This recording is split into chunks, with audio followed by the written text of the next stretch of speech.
On mi opowiedział, że takim pierwszym szefem tej fundacji był taki wielki działacz robotniczy jeszcze czasów Solidarności, Zbyszek Bujak. On był pierwszym po 1989 roku, po zmianie. I on mówi, ty wiesz, Szorosz mi opowiada, ty wiesz, ja nigdy nawet nie opowiadałem tego Zbyszkowi Bujakowi i nigdy nie pytałem go o to. Jak pierwszy raz się z nim spotkałem, to on powiedział, ty nam dawaj pieniądze, ale w żadnym wypadku później się nie wtrącaj, decyzje już będą nasze, ale w stylu dosłownie takim.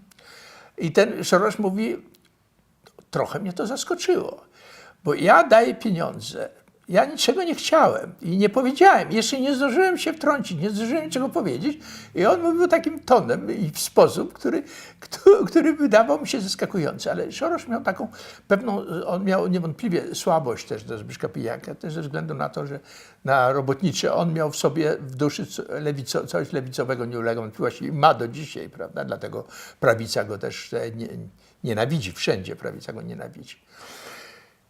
W każdym razie ja nie rozmawiałem z nim oczywiście w taki sposób, ale realizowałem tę linię, która była linią Zbyszka Bujaka, to znaczy całkowitej niezależności. Oczywiście status został określony i wobec tego cele, które były zgodne z tym, co uważał za najważniejsze. Szorosz, społeczeństwo otwarte, prawda, on to wziął od Poppera, demokracja, liberalizm, prawda, pluralizm polityczny, pluralizm informacyjny, pluralizm debat publicznych i tak dalej, równość praw kobiet i wszystkich innych możliwych kategorii.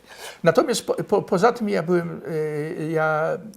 ja całkowicie nie dopuszczałem do wtrącania się, a były takie elementy, to znaczy różni, nawet często nie on, tylko różni szefowie jego programów uważali, że wiedzą lepiej, to znaczy taki paternalizm był też taki, albo oni mieli doradców, często wybitnych i często próbowali nam narzucić jakieś programy. Ja absolutnie tego nie dopuszczałem. Niektóre ze względów zasadniczych, na przykład metadontu on chciał, żeby, tak powiem, on popularyzował sposoby zwalczania narkotyków, czy nawet pewnego uznania miękkich narkotyków. I on chciał, żebyśmy otworzyli program. Ja powiedziałem, że nie otworzymy takiego programu. Dlaczego? Mówię, nie ze względów zasadniczych, bo ja jestem gotów przyjąć, że to jest słuszne. Tylko że nam bardzo zależy na tym, żeby docierać również tutaj do środowisk katolickich. Ja nie chcę antagonizować dużej części środowisk, które są bardzo ważne dla rozwoju demokracji w Polsce, społeczeństwa polskiego i po prostu stworzyć można inną fundację, którą będziecie fundowali, będziecie finansowali, która to będzie robiła. My tym się nie będziemy zajmowali. I takich konfliktów było sporo, zresztą nawet w ciągu debat. Jego to wkurzało często, to było oczywiste widać, ale równocześnie on był niesłychanie liberalny, prawdziwie liberalny i tolerancyjny. On słuchał to. On słuchał i on to akceptował. Tylko konsekwencja tego była taka i on powiedział w jednej fundacji, kiedy wystąpił konflikt, mówię, róbcie jak chcecie, tylko będziecie tak jak Fundacja Polska, która jest jedną z najmniejszych fundacji, daje jej mało pieniędzy. To było dla mnie oczywiste, że nasza fundacja relatywnie była mała.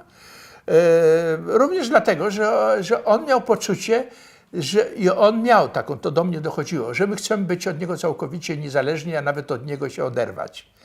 Co było absurdalne, równocześnie wielokrotnie pokazywaliśmy, że konstruktywnie działaliśmy w tym świecie jego fundacji i odgrywaliśmy pozytywną rolę. Co on sam później w różnych książkach on sam mówił, że był konflikt i okazało się,